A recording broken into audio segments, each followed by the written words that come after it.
Hi friends, welcome to my channel. ನಿನ್ನ ಜೊತೆ ನನ್ನ ಕತೆ ಧಾರಾವಾಹಿಯಲ್ಲಿ ಏನಾಗ್ತಾ ಇದೆ ಅಂತ ಹೇಳಿ ತಿಳಿದುಕೊಳ್ಳೋಣ ಬನ್ನಿ. ಈ ಕಡೆ ಶಾರದಾ ಅವರು ತಪ್ಪಿಸ್ಕೊಳ್ಳೋದನ್ನು ನೋಡಿ ಅಶ್ವಿನಿ ಹೇಗಾದರೂ ಮಾಡಿ ಹುಡುಕಬೇಕು ಅಂತ ಹೇಳಿ ಓಡಾಡ್ತಾ ಇರ್ತಾಳೆ. ಹಾಗೆ ಅವಳನ್ನು ಕಾಯೋಕ್ಕೆ ಅಂತ ಹೇಳಿ ಇಬ್ಬರು ಗಂಡ ಹೆಂಡತಿ ಇಬ್ಬರು ಇರ್ತಾರೆ. ಒಂದು ಹೆಂಗಸು ಹಾಗೆ ಒಂದು ಯಪ್ಪ ಬಂದು ಅಶ್ವಿನಿ ಹತ್ರ, ಮೇಡಮ್ ಎಷ್ಟೇ ಹುಡುಕ್ತಾ ಇದ್ವಿ ಸಿಗ್ತಾ ಇಲ್ಲ, ಅವ್ರನ್ನ ತಪ್ಪಿಸ್ಕೊಂಬಿಟ್ಟಿದ್ದಾರಲ್ಲ ಅಂತ ಹೇಳಿದಾಗ ಈ ಕಡೆ ಅಶ್ವಿನಿ ಅವರಿಗೆ ಚೆನ್ನಾಗಿ ಬೈತಾಳೆ. ನಿಮಗೇನು ಬುದ್ಧಿ ಇಲ್ವಾ, ಅವಳನ್ನ ಯಾಕೆ ನೀವು ತಪ್ಪಿಸ್ಕೊಡಕ್ಕೆ ಬಿಟ್ರಿ ಅಂತ ಹೇಳಿ.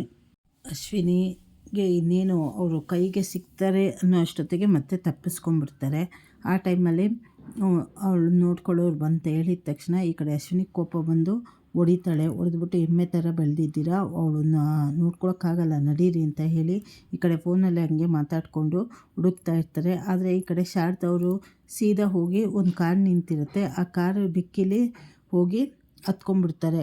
ಅದನ್ನು ಅಶ್ವಿನಿ ನೋಡ್ತಾಳೆ, ಅಯ್ಯೋ ಇದು ಅಜಿತ್ ಕಾರು ಅಂತ. ಈ ಕಡೆ ಅಜಿತ್ತು ಮತ್ತು ಭೂಮಿ ಇಬ್ಬರು ಕಾರ್ ಮುಂದುಗಡೆ ನಿಂತ್ಕೊಂಡಿರ್ತಾರೆ. ಆದರೆ ಈ ಕಡೆ ಅಶ್ವಿನಿ ನೋಡ್ತಾಳೆ, ಹೇಗಾದರೂ ಮಾಡಿ ಅಜಿತ್ತಿಗೆ ಈ ವಿಚಾರ ಗೊತ್ತಿಲ್ಲ, ಅವ್ರಿಗೆ ಗೊತ್ತಾಗೋಕ್ಕಿಂತ ಮುಂಚೆನೇ ಈ ಶಾರದಾನ ಹೇಗಾದರೂ ಮಾಡಿ ನಾವು ಮತ್ತೆ ಹಿಡಿಬೇಕು ಅಂತ ಹೇಳಿ ಅಂದ್ಕೊತಾ ಇರ್ತಾಳೆ. ಆದರೆ ಅಜಿತ್ತಿಗೆ ಶಾರದವರು ಕಾರಲ್ಲಿದ್ದಾರೆ ಅಂತ ಹೇಳಿ ಗೊತ್ತಾಗತ್ತಾ ಇಲ್ವಾ, ಮತ್ತು ಮುಂದಿನ ಸಂಚಿಕೆಗಳಲ್ಲಿ ಏನೇನು ತಿರುವು ಪಡೆದುಕೊಳ್ಳುತ್ತೆ ಅಂತ ಹೇಳಿ ಮುಂದೆ ತಿಳಿದುಕೊಳ್ಳೋಣ. ಹೊಸದಾಗಿ ಯಾರು ಚಾನಲ್ ನೋಡ್ತಾ ಇದ್ದೀರಾ ಸಬ್ಸ್ಕ್ರೈಬ್ ಮಾಡ್ಕೊಳ್ಳಿ, ಲೈಕ್ ಮಾಡಿ, ಶೇರ್ ಮಾಡಿ, ಪೂರ್ತಿ ವಿಡಿಯೋ ವಾಚ್ ಮಾಡಿ. ಧನ್ಯವಾದಗಳು.